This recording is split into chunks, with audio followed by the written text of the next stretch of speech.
But I traveled around a lot with a friend of mine who was on the same fellowship as me. His name is Abiodun from Nigeria, and Abiodun is probably, I don't know, about 6'5", and so he stood out among the Taiwanese, of course. So we were at the zoo, and the young man asked if, please, begging, can he take a picture with him? I said, yeah, I'll take it.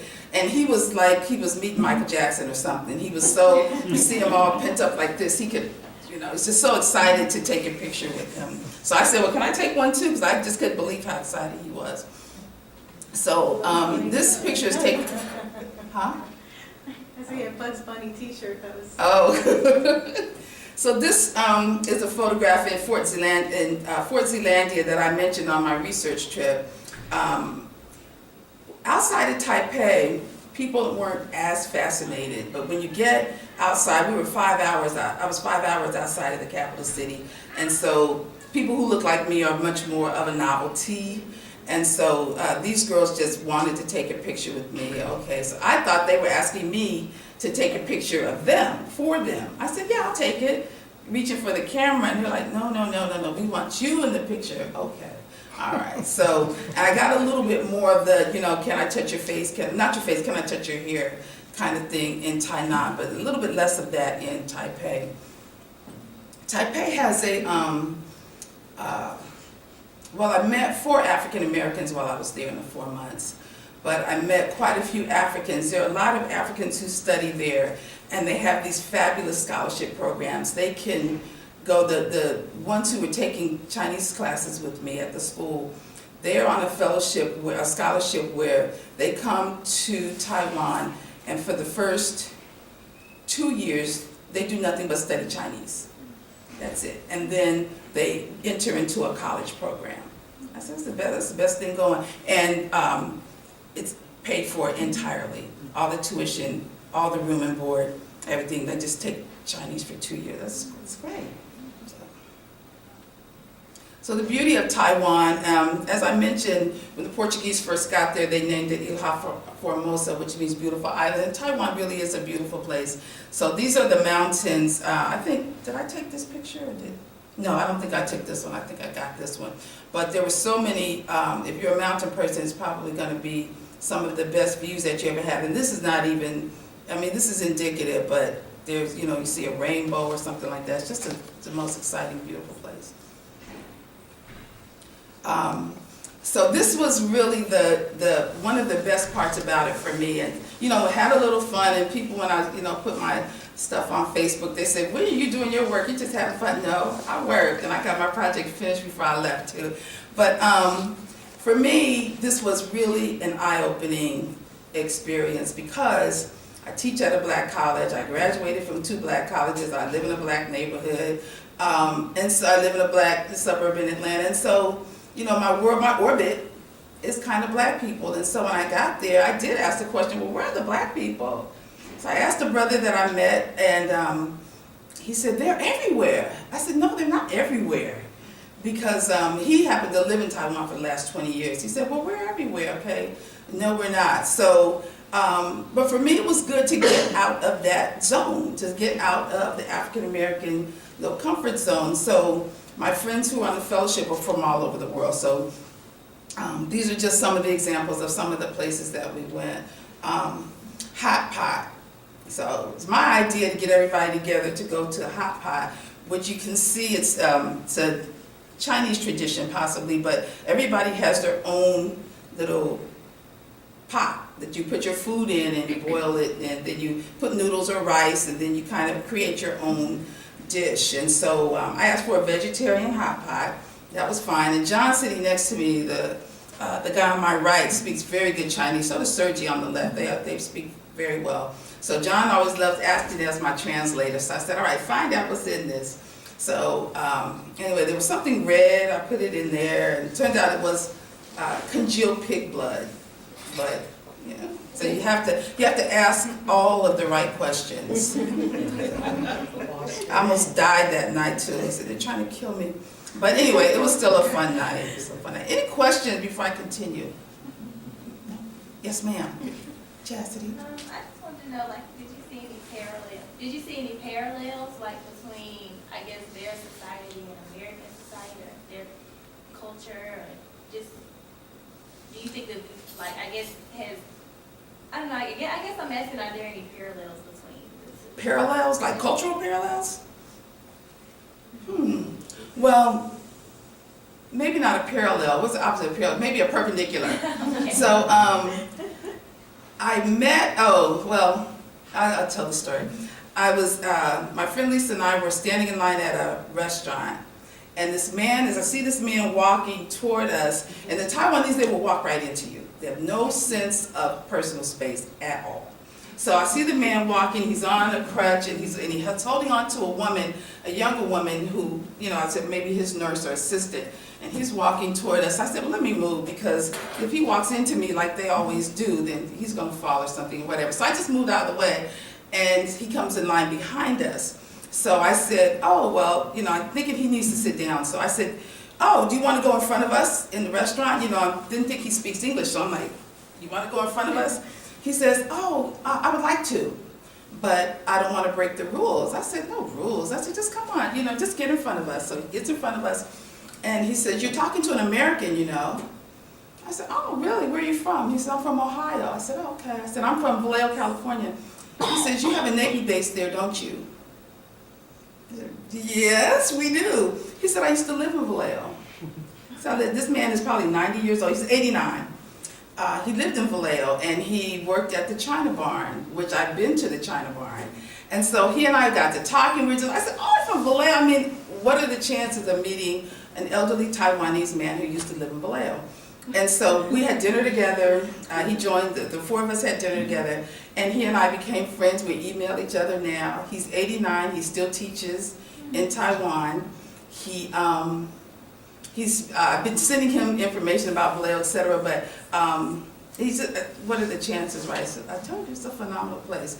But so anyway, I'm bringing up to the story to answer your question. It's a long answer. So he and his daughter and his helper, his assistant, and his daughter's husband took me on. They gave me a little going away party before I left. And so the daughter has lived in the United States, and so she and I were talking, and I said something about Taiwan's birth rate being so low. It's one of the lowest in the world, and you rarely see a pregnant woman, and you don't see a whole lot of small children. So I said, well, I wonder why Taiwan's birth rate is so low. She said, women don't have children because they don't think they can afford them. I said, oh, well, that's new to the United States. And I said, well, maybe, do y'all have a welfare system? I said, you must not have a welfare system, do you? She said, yeah, we have a welfare system, but it doesn't pay very much. Oh, okay. That was a perpendicular. Okay, yeah, a very big perpendicular. And that's probably the biggest one that I can think of, is that, sometimes that's not first on people's minds if they can really afford the child. But in Taiwan, rarely see children. Other questions before I continue? That's a good question, Chastity. Notwithstanding the pig room, was the food mostly palatable, or some things just too far? Okay, Western things? good question. Or Both. would I expect that same stuff in a Chinese restaurant here? No, the food is almost completely different. I didn't really see, they have chicken chow mein here.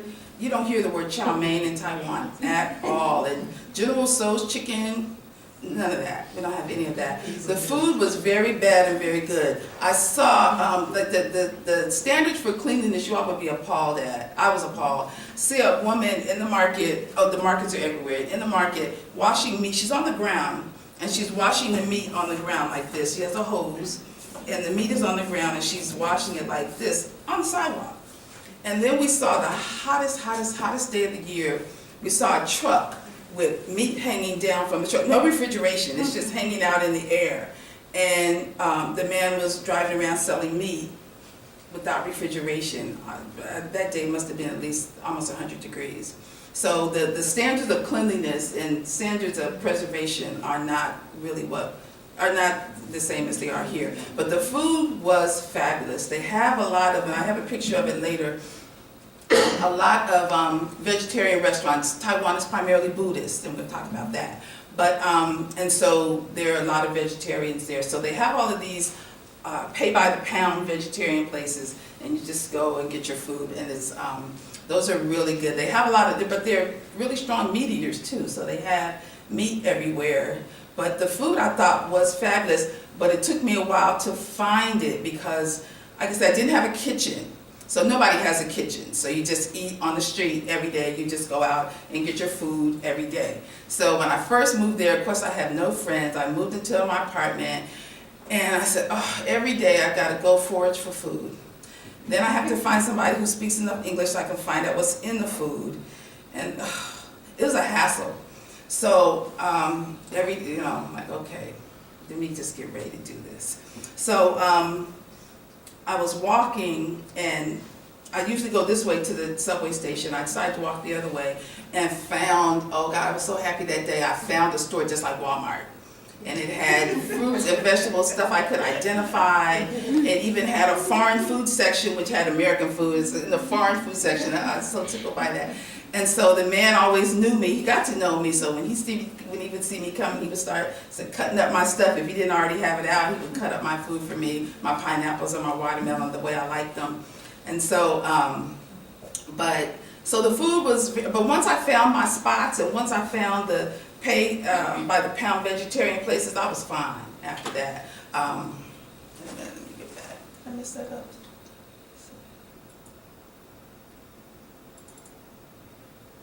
I was not going to start back at the beginning. Just from current slide. Yeah, right there. Bam, thank you. But yeah, that's the question about the food. There's a lot of stuff I could not begin to identify. I wouldn't even try to identify it, but once I found my little niche and found my spots, I was good. Yeah. Other questions? I see my hand. Yes. What about politics? Did you have a chance to interview any of the folks you met about international, national politics, China, Japan? Here was the thing with that. My initial goal was to interview about people in Taiwan about independence, and also go to mainland China and interview about independence, and take that lovely little risk. But I don't care about that. But as it turned out, I didn't get a chance to go to mainland China. It was going on May 17th. I did interviews of students about their what they thought about Taiwan's independence. And so those, I've just gotten those finished, the translator just finished those, and so I haven't even started working on that particular project yet. And so I didn't do a whole lot of talking to politicians because of the language barrier, and that wasn't really my focus, but everything has to be filtered through the language if I'd be able to talk to people. One of the questions, which reminds me, one of the questions on my survey was what the Taiwanese students knew about South Africa and what they knew about South African, what was the question? Something about South Africa and what they knew about the U.S. Civil Rights Movement. So I thought that my questions were going to be like, they would have like one word, like, I don't know. But some of those students wrote books on it, and some of them wrote, all this Chinese. I got the surveys back, so I did find someone to translate them, and so I got those back not too long ago, and I, can go through and see what they say about that. But as far as talking to people, I didn't do, a lot. Yeah, it was difficult. Now the person, one of the people on the fellowship with me is doing exactly that. But she came to Taiwan. Her Chinese is excellent, but now she has to get her professional Chinese together because she can speak it. She's from Lithuania and she speaks very well, but now she has to tighten it up even more so that she's comfortable enough to speak to people in the government. So yeah, that would have been a tough one for me. Yeah, good. Other questions? Yes, ma'am. Were there any particular restraints that either cultural or religious that you found yourself struggling to adhere to? I know that, for example, I visited the Philippines, my step family,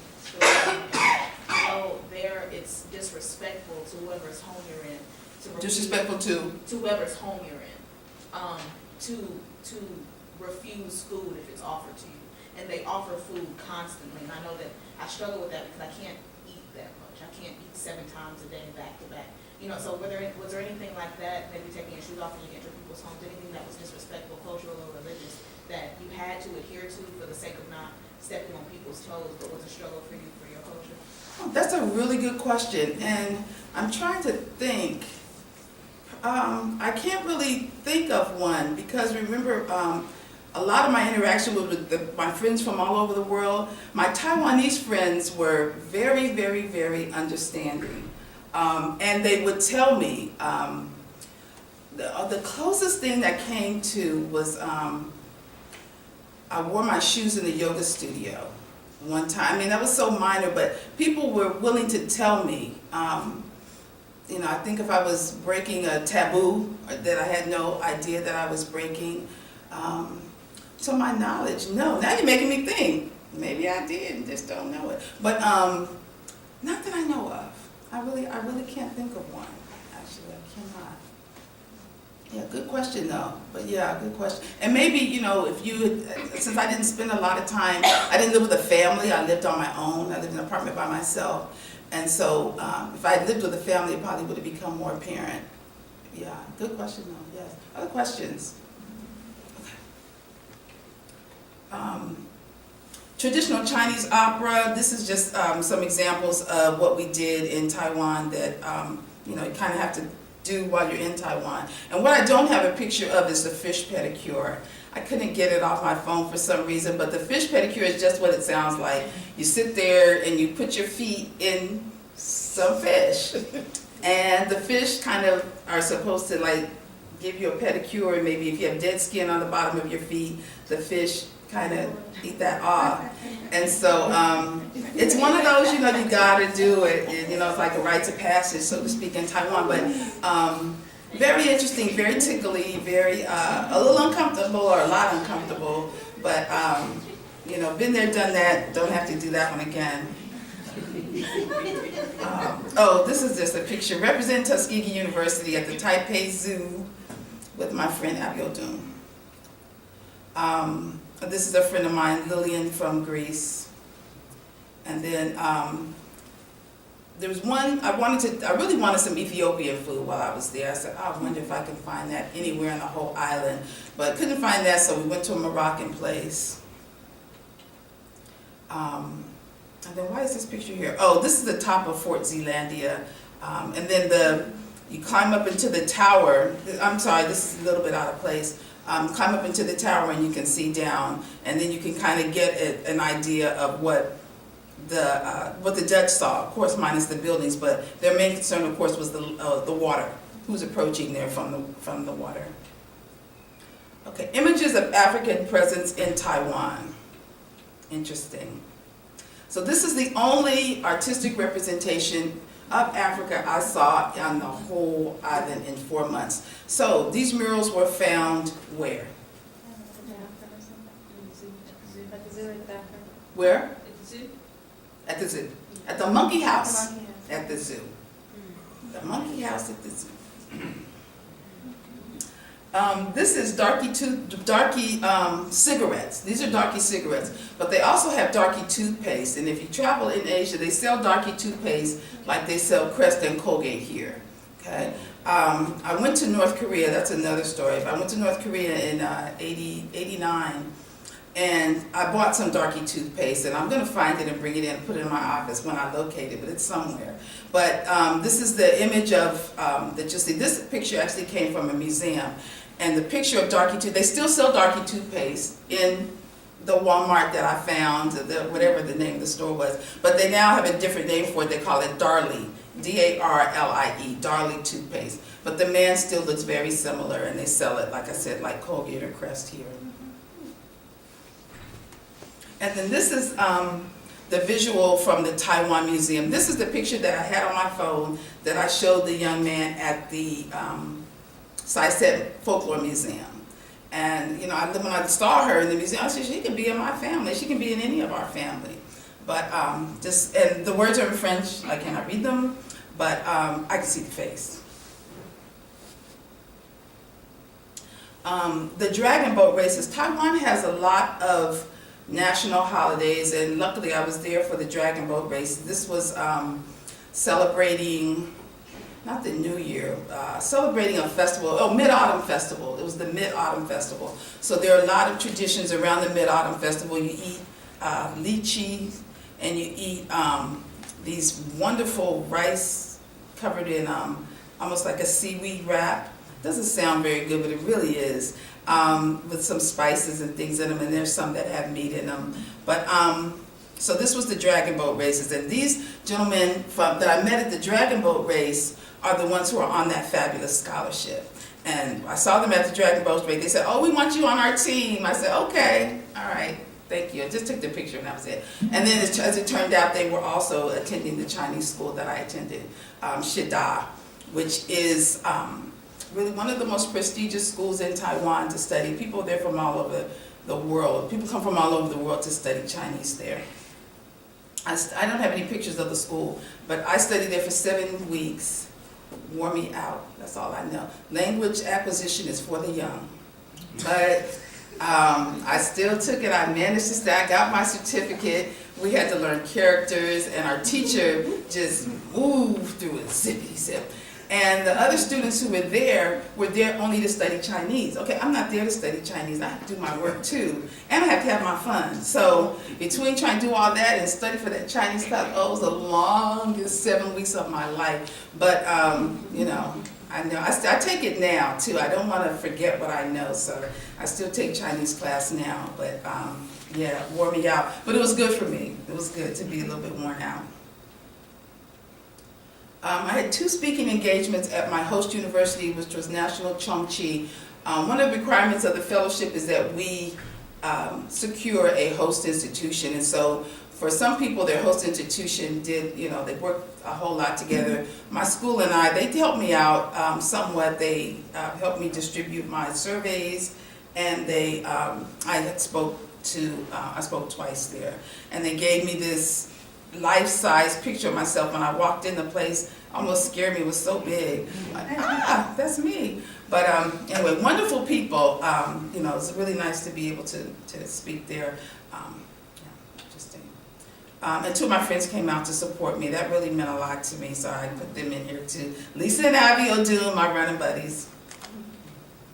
My workout friends, I also went to a yoga and dance studio where I took yoga and dance classes in Chinese, and that was a lot of fun. And the people there were so fascinated with me, I guess that's the best way to put it.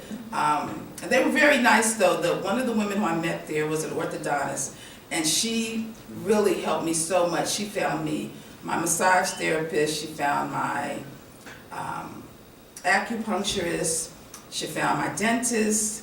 She found everybody for me, so I don't even know if she's in the picture. She found my translator, so she was a super, super big help, and they gave me a little going away thing when I left the dance studio. That was really fun. So you haven't lived until you take a yoga class in Chinese and don't know what anybody's saying. But follow along, you make it work. This is karaoke. If you do, I like karaoke, but in Taiwan they do it a little differently. They have, this was a group of people we went with. We had our own soundproof room, and we just did karaoke by ourselves. And so that was, you know, kind of good and interesting. But so we just did it, brought our food in there, and just had our own little karaoke night. As I mentioned, Taiwan is 43% Buddhist. There are temples everywhere, beautiful temples, small ones, large ones. Even when you drive out into the countryside, you'll see a temple in the middle of a field. It'll be a small temple. I lived above, I think it was a monastery, I'm not really sure. Of course, I didn't have anybody to ask. But I would see the maybe call them nuns, I hope I'm not saying the wrong word, but they were dressed in all the brown, and they would be in there praying and burning incense. And I go to the store, walk back, and they're still in there doing the chanting and praying, etc. But I didn't go in. It didn't seem like it was open to the public because everybody had on the brown, but you know, I can kind of peek in and just kind of see. But that makes it, you know, to me that makes it a very interesting place to live. Yeah. We went to the Buddha Memorial Center, which these pictures they really just don't do it justice. And you can see the big, huge Buddha on the photo on the left, on the right, the big Buddha temple. That one is only one of several that they had. And this was just an absolutely amazing place. They have what they call the Buddha tooth relic. And the tooth relic is a piece of his tooth that they preserved for the last however many thousands of years. So, yeah. There's a couple of more scenes from the Buddha Memorial Center. I wish the pictures would really do it justice. It's just beautiful. There's no words. Some new experiences for me. One, learning how to play mahjong, which I love. Absolutely love the game. It's Chinese gambling, but you don't have to gamble. We didn't gamble that night. You don't have to gamble to do it, but that's really is what it is. It's Chinese gambling. And you're asking me about the food. So they have a dish there called chou tofu, which is stinky tofu. Yes, it does stink. It smells horrible, but it's so good. So I put on there, hen shi huang chou tofu, which means I like stinky tofu very much. Other new experiences, taking the high-speed rail alone in a country where I don't speak the language, and when they make the announcements for the stops, they make them in Chinese. And I managed to get off at the right place. But this is the high-speed train that got me to Tainan in an hour and a half. If I've been driving, it would have been about a 5-hour drive. Another new experience is learning my way around on the MRT. Everyone takes the train. I take the train. I would never. You can pay me money to drive in Taiwan. They don't print that much money because they drive really wild and crazy. And there are thousands of scooters everywhere, and the scooters will just shoot up the side of you. You know, you're crossing the street and they just shoot in front of you.